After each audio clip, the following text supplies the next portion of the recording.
Samajwadi party ने 16 योद्धा मैदान में उतारे। सबसे आगे टीपीएन लोकसभा चुनाव की तैयारी तेज। मोदी के रथ को रोकने के लिए समाजवादी ने 16 योद्धाओं को मैदान में उतारा। समाजवादी पार्टी इस बार 80 सीट पर लड़ेगी, जिसका सिर्फ आरएलडी से समझौता हुआ। जहां एक तरफ मोदी ने इंडिया गठबंधन को यूपी में तहस नहस कर दिया है और इस राजनीतिक महायुद्ध को जीतने के लिए मोदी के रथ को यूपी में रोकने के लिए अखिलेश यादव दमखम के साथ 16 प्रत्याशियों की सूची जारी करते हुए राजनीति में हलचल मचा दी है। अखिलेश यादव ने 16 प्रत्याशियों की सूची जारी करते हुए उन्हें शुभकामनाएं दी हैं। और अब बात करेंगे 16 प्रत्याशी कहां से लड़ेंगे। समाजवादी से पहला प्रत्याशी शफीकुर रहमान बर्क, जो 96 साल के हैं और इस योद्धा को जो है संभल से समाजवादी अखिलेश यादव ने मैदान में उतारा। ये वही समाजवादी के योद्धा हैं जिन्होंने 2019 में 6,58,600 वोट लिए, जबकि बीजेपी के प्रत्याशी ने 4,83,180 वोट लिए। इन्होंने बीजेपी के प्रत्याशी को 1,74,826 वोटों से हराया।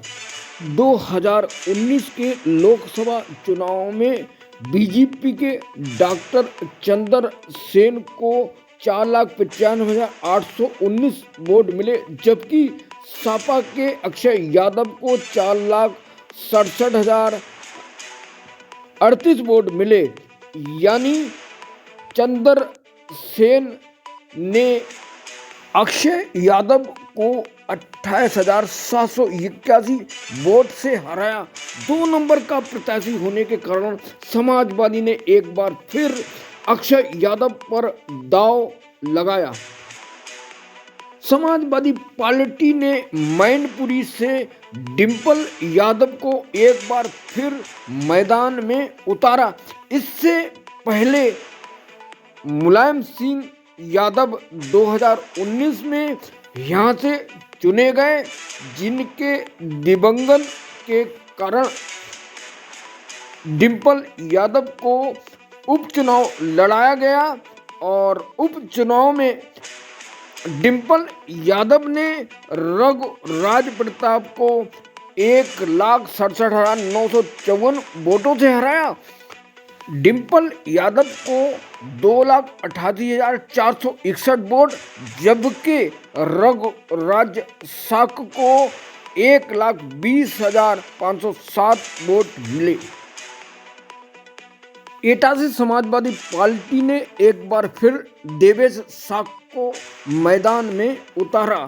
देवेश साक को 2019 में 4,22,678 वोट मिले, जबकि पूर्व मुख्यमंत्री कल्याण सिंह के बेटे राजवीर सिंह को 5,45,348 वोट मिले। देवेश साक को राजवीर सिंह ने 1,22,670 वोटों से हराया।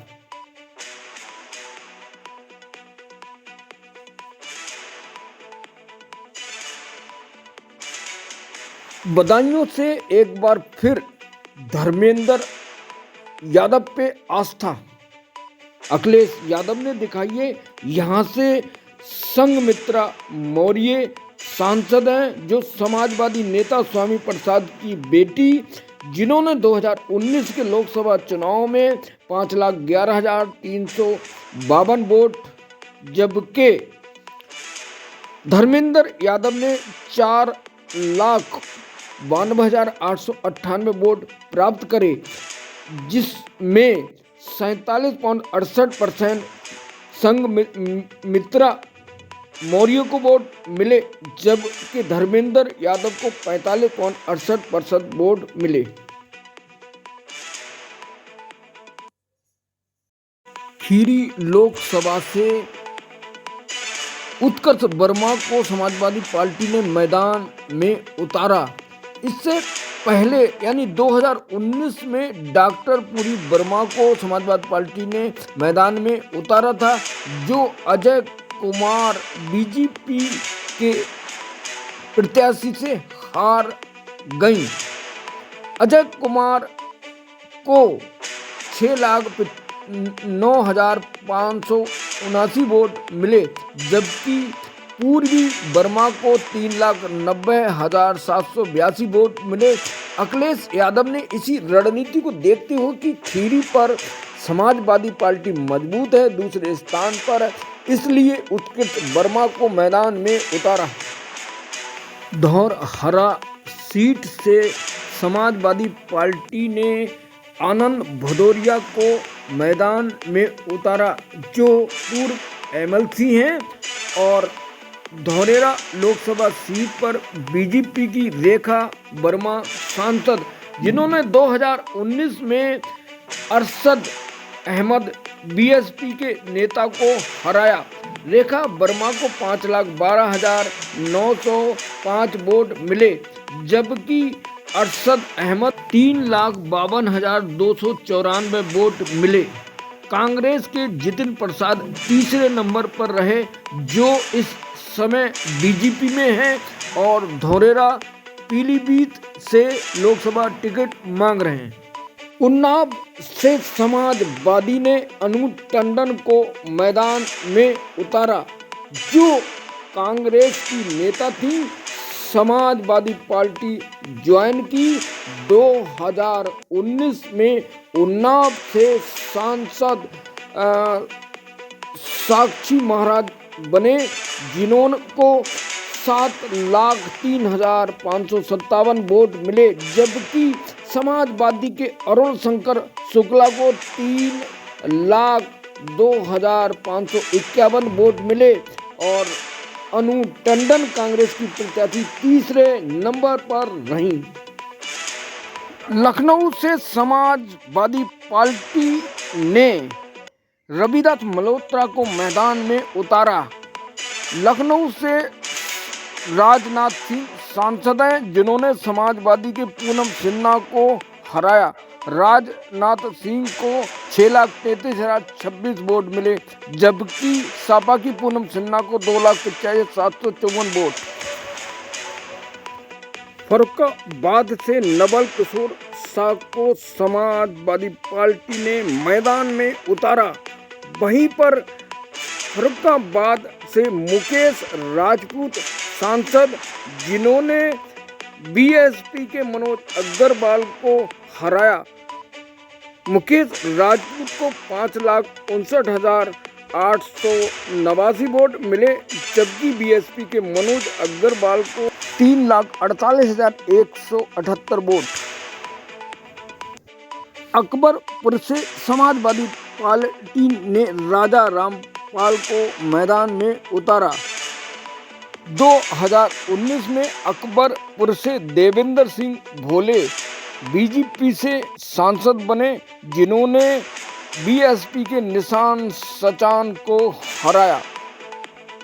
देवेंद्र सिंह को 5,81,282 वोट, जबकि निशा सचान को 3,06,140 वोट, यानी बीएसपी के प्रत्याशी को देवेंद्र सिंह ने 2,75,142 वोटों से हराया। बांदा से समाजवादी पार्टी ने शिव शंकर पटेल को मैदान में उतारा। बांदा से बीजेपी के आर.के. पटेल सांसद हैं, जिन्होंने 2019 में सपा के श्यामा चरण गुप्ता को हराया था। आर.के. पटेल को 4,77,926 वोट, जबकि समाजवादी के श्यामा चरण गुप्ता को 4,18,988 वोट, यानी आर.के. पटेल ने सपा के प्रत्याशी को 58,938 वोट से हराया। फैजाबाद से समाजवादी ने अवधेश प्रसाद को मैदान में उतारा। 2019 में भाजपा से लल्लू सिंह ने समाजवादी के आनंद सेन को हराया।